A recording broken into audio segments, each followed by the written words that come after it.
दोस्तों चलिए शुरू करते हैं एक दिल को छू जाने वाली हॉरर स्टोरी, बाढ़ का कहर। कहानी को शुरू से अंत तक जरूर सुनना। रात का समय था। बिरजू और हीरा किसी काम से नदियापुर गांव जा रहे थे।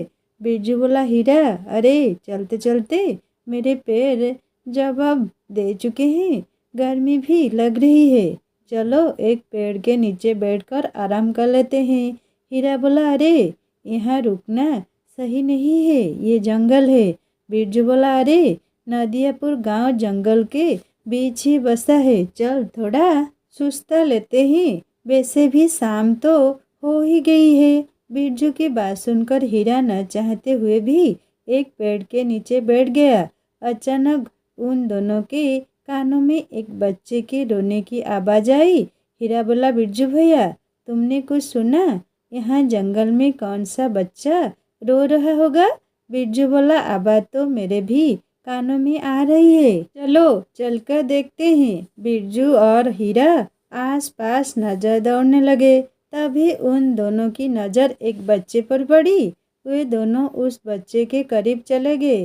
हीरा बोला, बिरजू भैया यह बच्चा तो यहाँ अकेला है, यहाँ तो आसपास कोई मौजूद नहीं। बिरजू उस बच्चे को गौर से देखने लगा। उसके चेहरे पर डर और भय के साए लहराने लगे। बिरजू बोला, यहाँ से भाग हीरा। हीरा बोला, अरे क्या हुआ? अचानक तुम्हारा चेहरा फटे हुए पपीते जैसा कैसे हो गया? बिरजू बोला, हीरा गौर से देख, यह बच्चा कोई इंसान का बच्चा नहीं बल्कि कागज का बना मालूम पड़ता है। बिरजू के कहने पर हीरा उस बच्चे को ध्यान से देखने लगा। हीरा बोला, बिल्कुल सही कह रही हो बिरजू भैया, यहाँ से भागो। वो दोनों डरते हुए वहाँ से भाग गए। उसी नदियापुर गांव में झुमरी नाम की एक सुंदर स्त्री अपनी 5 वर्षीय बेटी चमकी और पति बसंत के साथ रहती थी। झुमरी का पति बहुत गरीब था। एक दिन झुमरी का पति बसंत दोपहर के समय अपने घर पर उदास बैठा था। झुमरी बोला, क्या हुआ जी, आप इतने उदास क्यों बैठे हैं? बसंत बोला, काफ़ी दिनों से मुखिया जी से अपनी मजदूरी मांग रहा हूँ, लेकिन वह दिख ही नहीं दे रही है। झुमरी बोला, उनसे कहते क्यों नहीं कि हमारे घर में राशन भी ख़त्म होने को है। अगर आप वहाँ हमें समय पर पैसे नहीं दे सकते तो फिर ऐसी जगह काम करने से क्या फ़ायदा? मुखिया बोला, क्या बात है बसंत, तुम यहाँ कैसे? बसंत बोला, मुखिया जी आपने मुझे 6 महीने से मेरी मजदूरी नहीं दी, मेरे घर पर राशन ख़त्म होने को है, मत भूलिए मेरी पत्नी और मेरी बेटी मेरी जिम्मेदारी है। मुखिया बोला, तो मैं क्या करूं? तूने अपनी बच्ची क्या मुझसे पूछकर पैदा की थी क्या? बसंत बोला, मुखिया जी मैं तो बस अपने पैसे मांग रहा हूँ, मुझसे बदतमीजी से बात मत कीजिए। एक आदमी बोला, तुमने नौकरों को ज़्यादा सिर पर चढ़ा रखा है मुखिया जी, अगर ये मेरा नौकर होता तो मैं इसका लात घूंसों से ऐसा स्वागत करता कि ये फिर कभी किसी से जुबान लड़ाने के काबिल नहीं रहता। मुखिया बोला, तो फिर इस नेक काम में मैं फिर देरी क्यों करूं? इतना कहकर मुखिया बसंत को बुरी तरह पीटने लगा और धक्के देकर बाहर निकाल दिया। मुखिया बोला, जा नहीं देता तेरे पैसे, जिससे शिकायत करनी है कर ले, जो उखाड़ना है उखाड़ ले। बसंत रोते हुए घर आ गया और सारी घटना अपनी पत्नी झुमरी को बताने लगी। झुमरी बोली, चिंता क्यों करते हो जी, ईश्वर पर भरोसा रखो, सब कुछ सही हो जाएगा। बसंत बोला, तुम समझ नहीं रही, घर का राशन ख़त्म होने को है, आज तो मेरे पास चमकी के दूध के भी पैसे नहीं बचे, मैं क्या करूं? झुमरी बोला, चिंता मत कीजिए, मैं अपने पड़ोस में रहने वाली अनीता से कुछ पैसे उधार मांग लेती हूँ, आप बस ऐसे उदास मत बैठिए और हाँ कभी भी हिम्मत मत हारिएगा। झुमरी की बात सुनकर बसंत मुस्कुरा दिया। कुछ देर बाद झुमरी पड़ोस में अपनी दोस्त अनीता के घर गई। अनीता बोला, आओ झुमरी, मैं तुम्हारा ही इंतज़ार कर रही थी। अगर तुम नहीं आती तो कुछ देर में मैं वैसे ही तुम्हारी घर आने वाली थी। झुमरी बोला, मुझे तुमसे बहुत ज़रूरी बात करनी है। अनीता बोला, हाँ हाँ बोलो ना, क्या बात है। झुमरी बोला, मुझे कहते हुए अच्छा तो नहीं लग रहा, लेकिन मुझे कुछ पैसों की ज़रूरत है।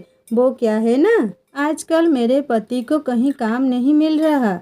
बोल रहे थे कि बाजार में काफ़ी मंदी चल रही है। अवनीता बोला, ये बात तो सही है, सभी जगह बुरा हाल है झुमरी। इतना कहकर अनीता ने कुछ पैसे झुमरी के हाथ में पकड़ा दिए।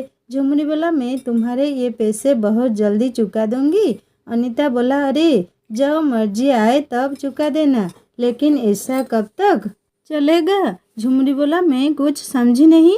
अनीता बोला, देख झुमरी, आजकल का ज़माना बदल गया है। मुझे देख, मेरे पति भी काम करते हैं और मैं भी काम करती हूँ। क्यों ना तुम भी अपने पति का हाथ बटाना शुरू कर दो, कुछ पैसे घर आएंगे तो अच्छा ही होगा। झुमरी बोला, तुम सही बोल रही हो अनीता, मन तो मेरा भी बहुत करता है, लेकिन मुझे कोई काम भी तो नहीं आता। अनीता बोला, तुम उसकी चिंता मत करो झुमरी, मैं कागज में के बहुत अच्छे खिलौने बनाती हूँ। तुम चाहो तो मैं तुम्हें सिखा सकती हूँ। जिस तरह से मैं बाजार में ठेला लगाकर कागज के खिलौने बेचती हूँ, उसी तरह तुम भी बेचना, एक से भले दो। झुमरी को अनीता का यह उपाय पसंद आया। उस दिन के बाद झुमरी अनीता के साथ कागज के खिलौने बनाना सीखने लगी। कुछ ही दिनों में झुमरी कागज के खिलौने बनाने में निपुण हो गई। अनीता बोला, अरे वाह झुमरी, तुम तो मुझसे भी अच्छे कागज के खिलौने बनाने लगी, मुझे तो विश्वास ही नहीं हो रहा। झुमरी बोला, नहीं अनीता, तुमसे अच्छी तो मैं कभी नहीं बना सकती, आखिर तुम मेरी गुरु ठहरी। अनीता बोला, ठीक है झुमरी, तुम पहले इम्तिहान में तो पास हो गई, बल्कि यूँ कहो फर्स्ट डिवीज़न से पास हुई हो। अब तुम्हारी दूसरी और आखिरी परीक्षा होनी है। झुमरी बोला, अब मुझे कौन सी परीक्षा पास करनी है।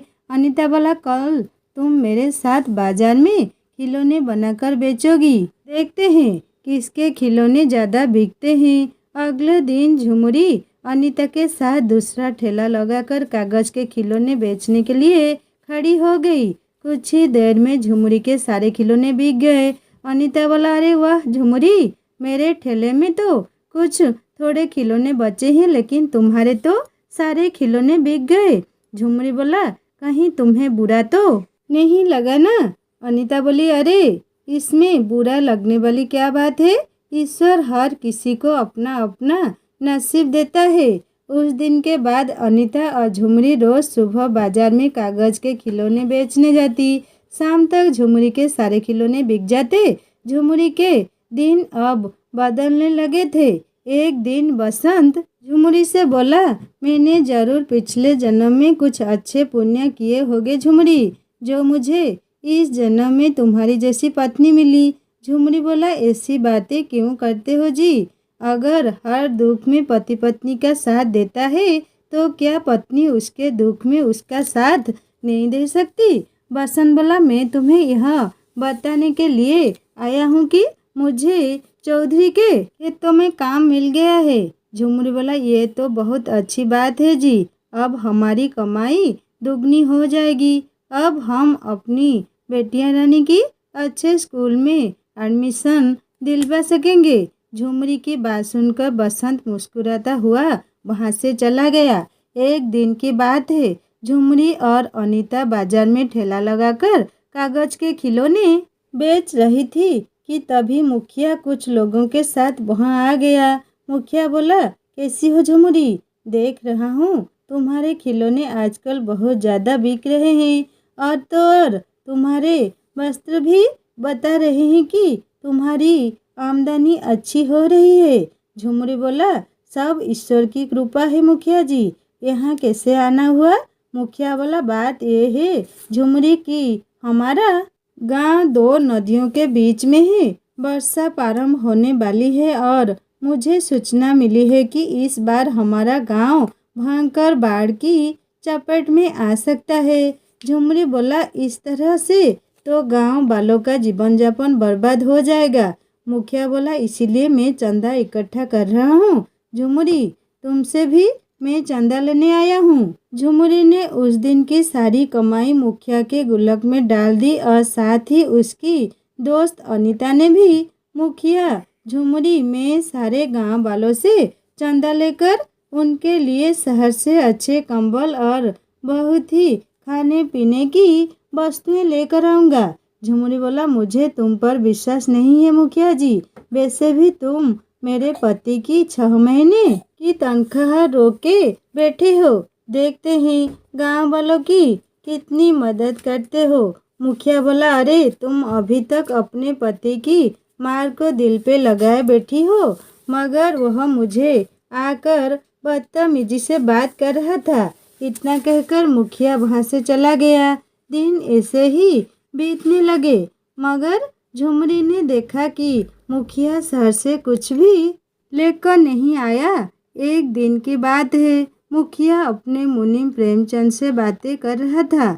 झुमरी अपने पति बसंत के साथ काम से जा रही थी। मुखिया को देखकर झुमरी बोली, मुखिया जी, 1 महीने पहले आप सारे गांव वालों से चंदा लेकर गए थे, यह बोलकर कि हमारा गांव भयंकर बाढ़ की चपेट में आने वाला है, वर्षा प्रारंभ होने वाली है, मगर मुझे तो अभी तक कोई इंतजाम नहीं देखता।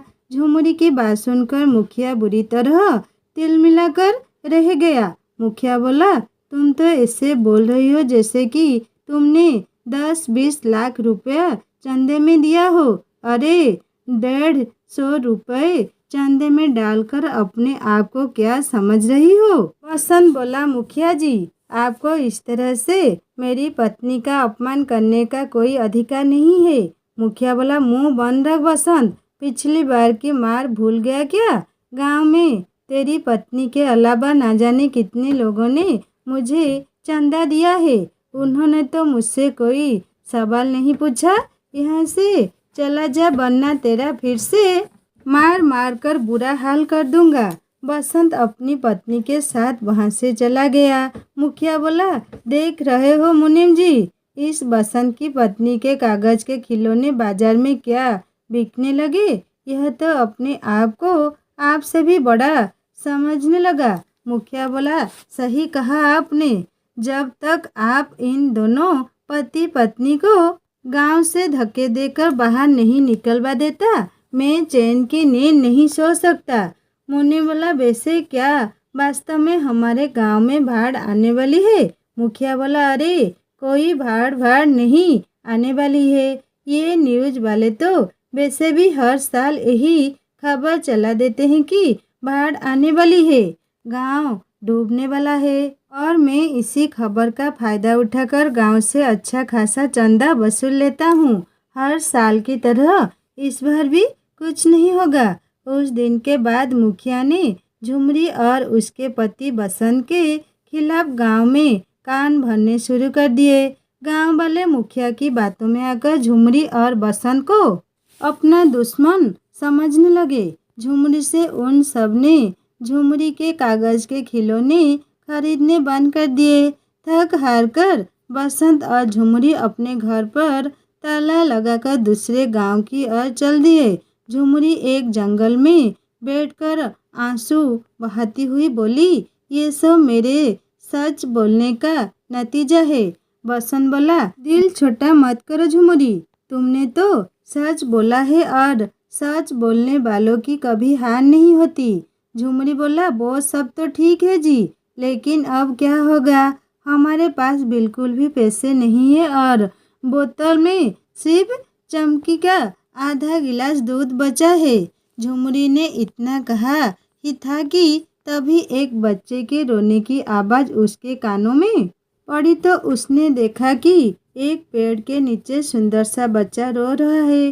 झुमरी बोला, ये किसका बच्चा है? बसंत बोला, पता नहीं, लेकिन मुझे तो ये बहुत भूखा लगता है। झुमरी बोला, मेरे पास भी आधा बोतल दूध है, अगर मैं इसे पिला दूंगी तो हमारी चमकी भूखी रह जाएगी।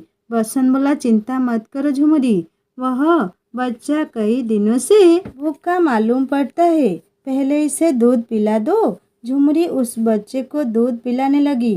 बच्चे ने दूध पिया ही था कि अचानक रंग बिरंगी किरणों के साथ उसका आकार बड़ा होने लगा और वह एक सुंदर नव युवक में परिवर्तित हो गया। झुमरी बोला, कौन हो तुम? नव युवक बोला, मैं एक जादुई कागजी पुरुष हूँ, मुझे तुम्हारे बारे में सब पता है। तुम्हारे पास सिर्फ आधी दूध की बोतल थी और तुमने अपने बच्चे को न पिलाकर वह मुझे पिला दी। मैं तुम्हें वरदान देता हूँ कि तुम अब से जो भी कागज के खिलौने बनाओगी उनमें जादुई शक्तियाँ आ जाएंगी और मैं तुम्हें एक राज की बात बताने वाला हूँ। तुम्हारा गांव भयंकर बाढ़ की चपेट में आने वाला है। कल तुम्हारे गांव में तबाही मच जाएगी। इतना कहकर वह सुंदर पुरुष वहाँ से गायब हो गया। झुमरी बोला, हम नहीं जा सकते, हमारा गांव मुसीबत में है। बसंत बोला, तुम सही कहती हो झुमरी, हमें गांव वालों की मदद करनी चाहिए और वैसे भी मुखिया ने हमारे खिलाफ गांव वालों के कान भरे हैं, वरना गांव वाले बुरे नहीं हैं। झुमरी और बसंत दोबारा अपने गांव वापस आ गए। झुमरी अगले दिन की तैयारी शुरू कर दी। उसने एक बहुत सुंदर कागज की नाव बनाई और उसमें अलग अलग तरह के सुंदर सुंदर घर बनाए। देखते ही देखते उसके कागज की सुंदर बड़ी नाव बहुत बड़ी हो गई और एक विशाल नाव में परिवर्तित हो गई। झुमरी अपने परिवार को लेकर उस नाव में चली गई। बसंत बोला, अरे झुमरी, यह तो लगी नहीं रही कि ये कागज की है, इसकी दीवारें तो पत्थर से भी मजबूत मालूम पड़ रही है। झुमरी बोला, उसने सही कहा था, इसके अंदर अद्भुत जादुई शक्ति आ गई है। अगले दिन भयंकर बारिश शुरू हो गई। देखते ही देखते पूरे गांव को बाढ़ ने अपनी चपेट में ले लिया। गांव में हाहाकार मच गया और झुमरी नाव बाढ़ में तैरने लगी। झुमरी ने देखा कि उसकी दोस्त अनीता पानी में डूब रही थी। झुमरी ने तुरंत नाव को वहां जाने का आदेश दिया। झुमरी बोला, अनीता, कागज की नाव के ऊपर आ जाओ। अनीता बोला, ये कैसा चमत्कार है? झुमरी बोला, वो सब बातें बाद में करेंगे, पहले अपने परिवार को लेकर ऊपर आ जाओ, तुम्हारा परिवार सुरक्षित रहेगा। अनीता अपने परिवार को लेकर नाव पर चढ़ गई। उसने गांव के सभी लोगों को झुमरी की नाव पर चढ़ा लिया, सिवाय मुखिया के घर को छोड़कर। मुखिया दौड़ता हुआ आया और बोला, मुझे भी नाव में ले लो झुमरी, मुझे माफ कर दो, मुझसे बहुत बड़ी गलती हो गई। बसंत बोला, मेरा दिल तुम्हारी तरह नहीं है मुखिया जी, आओ अपने परिवार को लेकर नाव पर चढ़ जाओ। मुखिया अपने परिवार को लेकर नाव पर चढ़ गया और झुमरी की ओर देखकर बोला, मुझे माफ कर दो, मैंने तुम्हारे साथ कितना बुरा सलूक किया है और उसके बाद भी तुमने मेरी कितनी मदद की। झुमरी बोला, मुखिया जी, हमें हमेशा दूसरों की मदद करनी चाहिए, पता नहीं कौन कब किसके काम आ जाए। तभी अनीता झुमरी से बोली, झुमरी, बाढ़ बहुत ज़्यादा भयंकर है, हमारे गांव के अलावा और भी गांव इसकी चपेट में आ गए होंगे, हमें उनकी भी मदद करनी चाहिए। झुमरी को अनीता की बात पसंद आ गई। झुमरी अपनी जादुई नाव को लेकर दूसरे गांव में गई और लोगों की मदद करने लगी। कुछ दिनों बाद जब बाढ़ का पानी उतर गया, तब झुमरी ने अपनी कागज की नाव में कागज के भोजन बनाने शुरू कर दिए। झुमरी जैसे ही कागज के भोजन बनाती, वो असली भोजन में बदल जाते। बसंत बोला, अरे वाह झुमरी, ये कैसे संभव हुआ? कागज के भोजन असली भोजन कैसे बदल जा रहे हैं? झुमरी बोला, तुम्हें याद नहीं, उस जादुई सुंदर पुरुष ने हमसे क्या कहा था? तुम कोई भी कागज का खिलौना बनाओगी, उसमें जादुई शक्तियाँ आ जाएगी। मुझे विश्वास था कि अगर मैं कागज़ के भोजन बनाना शुरू करूँगी तो वे असली भोजन बन जाएंगे। अनीता बोला, ये ईश्वर ने हमारी मदद की है। झुमरी, देखो ना, इस तरह से कितने लोग भूखे मरने से बच जाएंगे। इस तरह गांव में सभी लोग भूखे मरने से बच गए। कुछ महीनों बाद सब कुछ फिर से ठीक हो गया। दोस्तों, ये गांव की कहानी आप लोगों को कैसी लगी मुझे ज़रूर कमेंट करके बताएगा।